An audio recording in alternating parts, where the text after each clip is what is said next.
नमस्कार, आपका बहुत बहुत स्वागत है मेरे इस चैनल इंस्पिरेशन ऑलवेज में। मैं हूं डॉक्टर प्रीति और आज हम सॉल्यूशन निकालेंगे एक ऐसे क्वेश्चन का जो बहुत ही कॉमन क्वेश्चन है। हम सबके माइंड में कभी ना कभी आता ही है। आखिर कब तक और कितना स्ट्रगल करना है हमें? क्यों गॉड हमारे आंसर्स नहीं देते हैं? क्यों गॉड मेरी प्रॉब्लम का सॉल्यूशन नहीं देते हैं? क्यों मेरी प्रेयर्स का जवाब नहीं मिलता है? हम ये क्वेश्चन कई बार अपने आप से कहते हैं, आखिर कब तक और कितना स्ट्रगल करना होगा। तो हम जानेंगे इस वीडियो में क्यों हमारा स्ट्रगल इतना लंबा हो जाता है और कौन सा ऐसा रास्ता है जिससे हम अपने स्ट्रगल को छोटा कर सकते हैं, इस रास्ते को छोटा कर सकते हैं और अपनी मंजिल पर कम समय में पहुंच सकते हैं।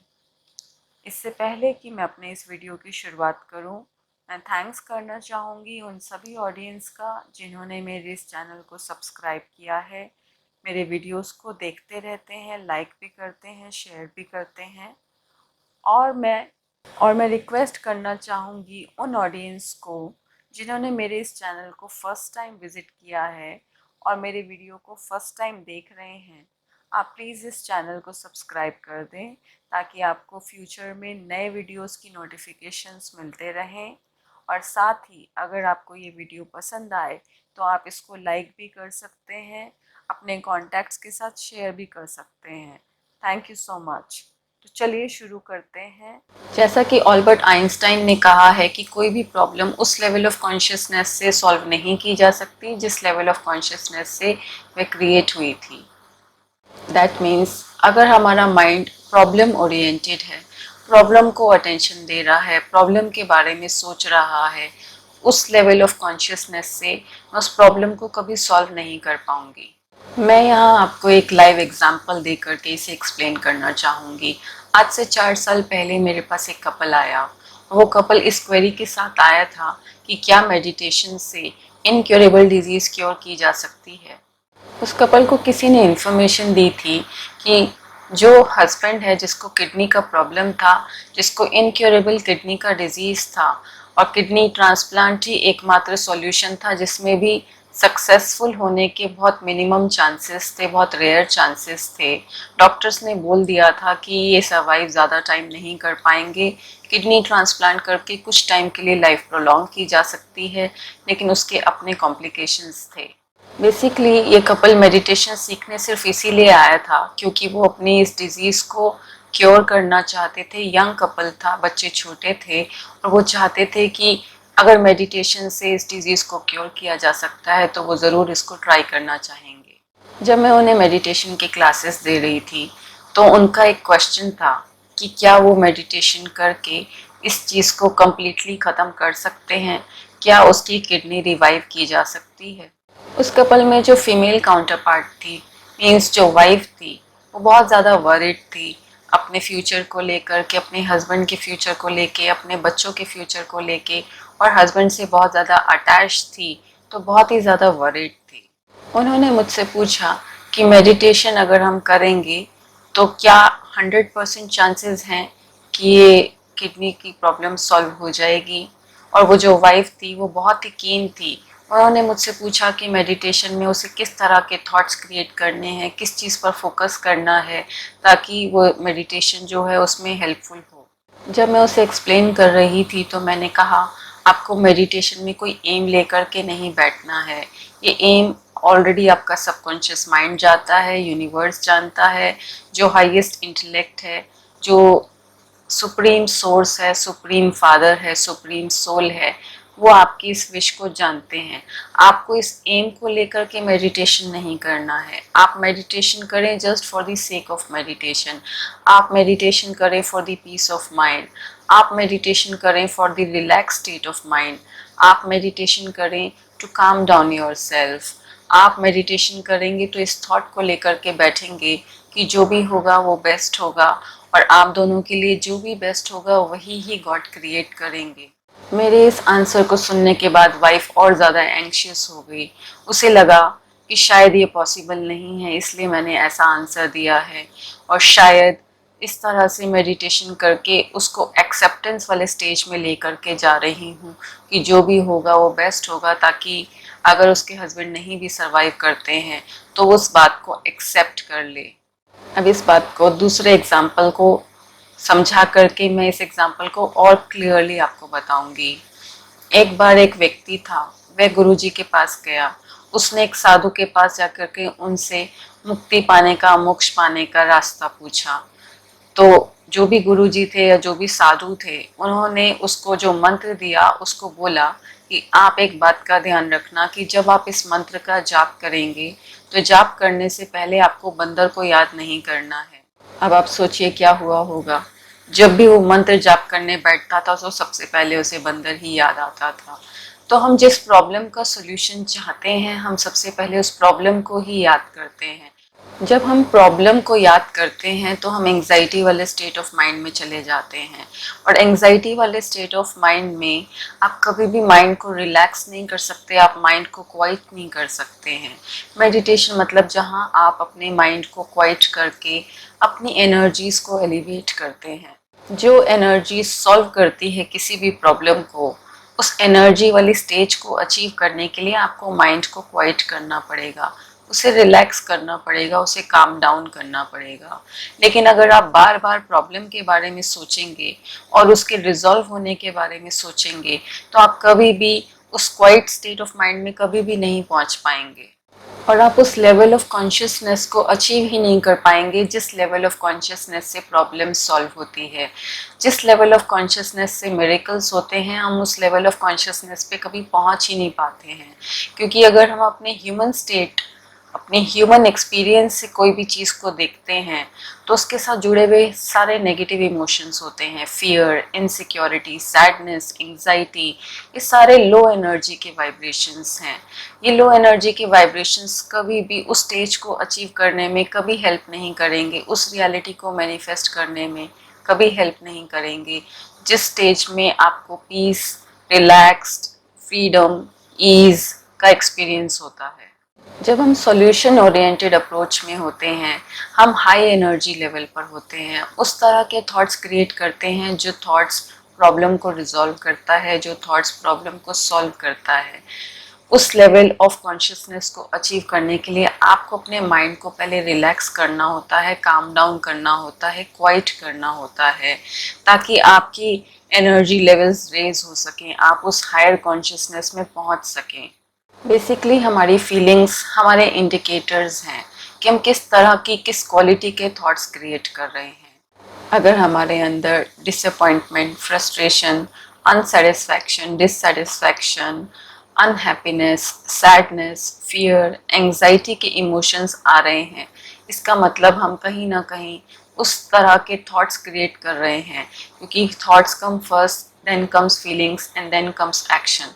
सबसे पहले थॉट क्रिएट होता है, उस थॉट से एसोसिएटेड एक इमोशन होता है, उस इमोशन से हम जो भी एक्शन लेते हैं उसके अकॉर्डिंगली उसका आउटकम होता है। तो हम किस तरह के थॉट्स क्रिएट कर रहे हैं ये हमें इंडिकेट करते हैं हमारे इमोशंस। हमें अपने इमोशंस से पता चलता है कि मैं किस क्वालिटी के थॉट्स क्रिएट कर रहा हूँ। मैंने अपने पहले वाले वीडियो में आपको लॉ ऑफ अट्रैक्शन के 3 स्टेप्स के बारे में बताया था, जिसमें पहला स्टेप है आस्क, दूसरा स्टेप है बिलीव और तीसरा स्टेप है रिसीव। तो पहले हम अपनी विश एक्सप्रेस करते हैं यूनिवर्स को, गॉड को, हायर सोर्स को, हायर पावर को, जिसको भी आप सोचें, भगवान को। फिर उसके बाद हम बिलीव करते हैं, फेथ रखते हैं कि जो हमने विश एक्सप्रेस की है गॉड उसको ज़रूर फुलफ़िल करेंगे, यूनिवर्स उसको फुलफ़िल करेगा, लॉ ऑफ अट्रैक्शन उसको मैनिफेस्ट करेगा। जब हमारा अनशेकेबल बिलीफ होता है या अनशेकेबल फेथ होता है तो फिर हम रिसीविंग वाले स्टेज में जाते हैं। तब हमारा माइंड रिसेप्टिव होता है, हम सॉल्यूशंस को रिसीव करते हैं, हम रियलिटी को रिसीव करते हैं। रियलिटी तो ऑलरेडी क्रिएटेड है। जब हमने गॉड से विश किया वो विश ऑलरेडी फुलफिल हो गई, लेकिन वो फिजिकल फॉर्म में मैनिफेस्ट तब होगी जब मैं रिसेप्टिव स्टेट ऑफ माइंड में होंगी। और रिसेप्टिव स्टेट ऑफ माइंड में मैं तब जाऊंगी जब मैं उसमें बिलीव करूंगी, जब मेरा फेथ उसमें होगा। तो यूजुअली हम उस स्टेज तक कभी पहुंचते ही नहीं हैं। हम मैक्सिमम टाइम फर्स्ट स्टेज में ही रहते हैं, आस्क। तो हम कॉन्स्टेंटली आस्क करते रहते हैं, माना विश करते रहते हैं, प्रे करते रहते हैं, गॉड से कहते हैं, अन्य अन्य लोगों से कहते हैं, जिन लोगों में हमें लगता है, जहाँ से हमें होप लगती है, हम उन लोगों को एक्सप्रेस करते हैं। तो वी आर कॉन्स्टेंटली रिक्वेस्टिंग, हम बार बार मांगते हैं, आस्क ही करते रहते हैं। लेकिन आस्क सिर्फ एक ही बार करना है, वो आपका पहला स्टेप है, वो कंप्लीट हो गया। सेकंड स्टेप है बिलीव, और थर्ड स्टेप है आपका receive.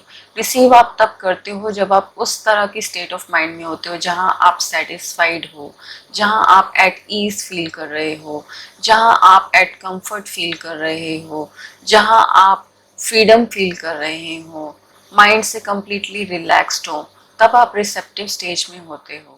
And this has to be unconditional.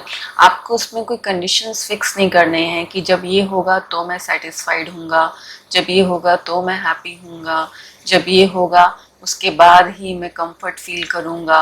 आपको कंफर्ट पहले फील करना है, आपको सेटिस्फैक्शन फील करना है, आपको पहले एट ईज फील करना है, सॉल्यूशन उसके बाद आएगा।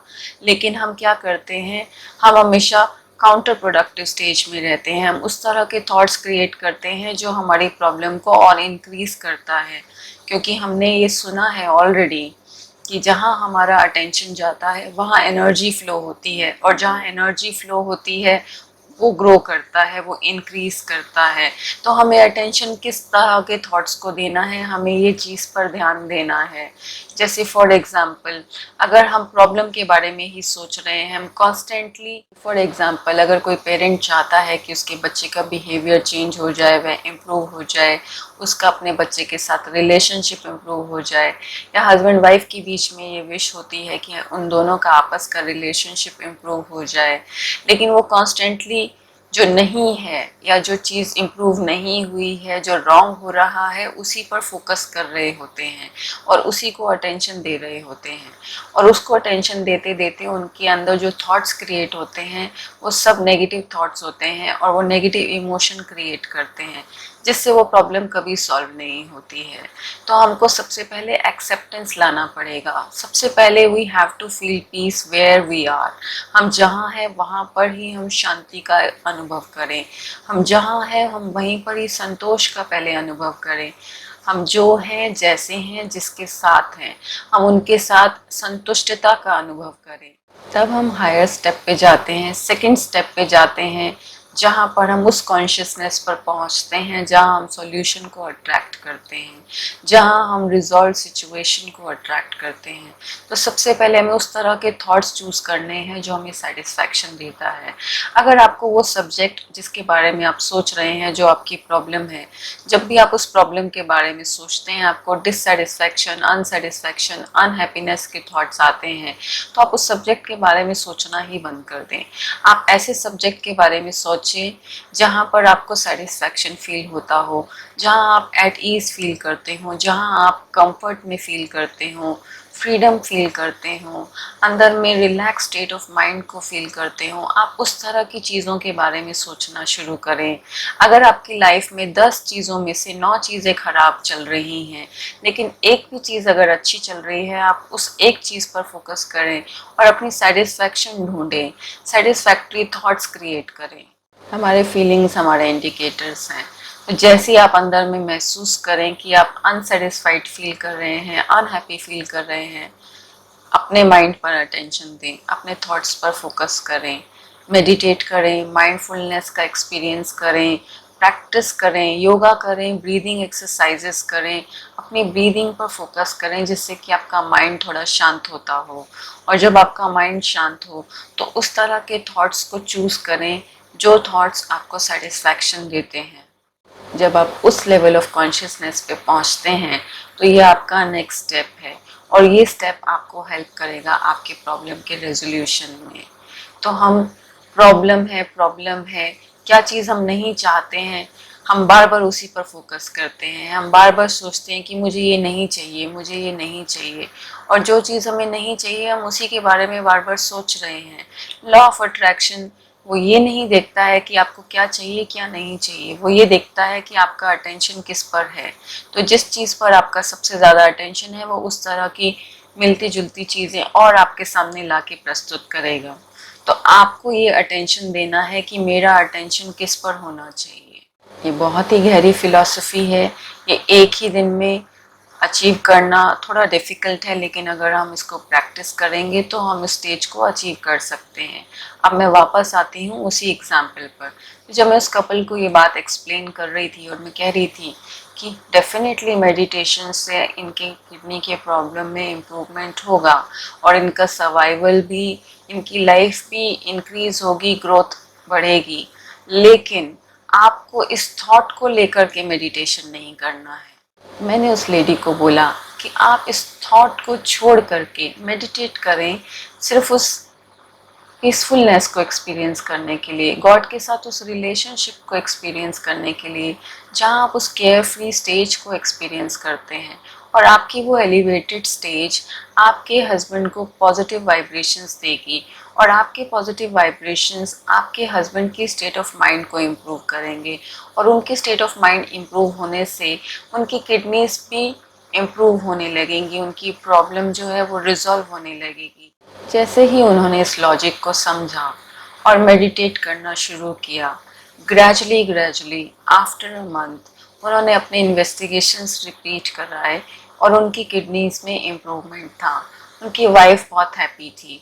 उन्होंने इस मेडिटेशन को कंटिन्यू रखा, कुछ टाइम तक वो कंटिन्यू रखते रहे और ये मेरे विटनेस की बात है कि उसके कुछ टाइम तक कॉन्स्टेंटली रेगुलर बेसिस पे वो अपने किडनीज के टेस्ट कराते रहे और उनकी रिपोर्ट्स ग्रेजुअली इम्प्रूवमेंट ही शो करती रही।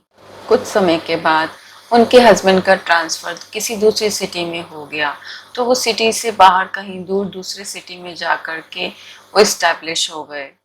1 साल बाद उस लेडी का मेरे पास फिर से फ़ोन आया और उन्होंने मुझे बताया कि अब उनके हस्बैंड की किडनी की रिपोर्ट्स, प्रॉब्लम जो है वो इंक्रीज हो रही है, ये बता रही हैं।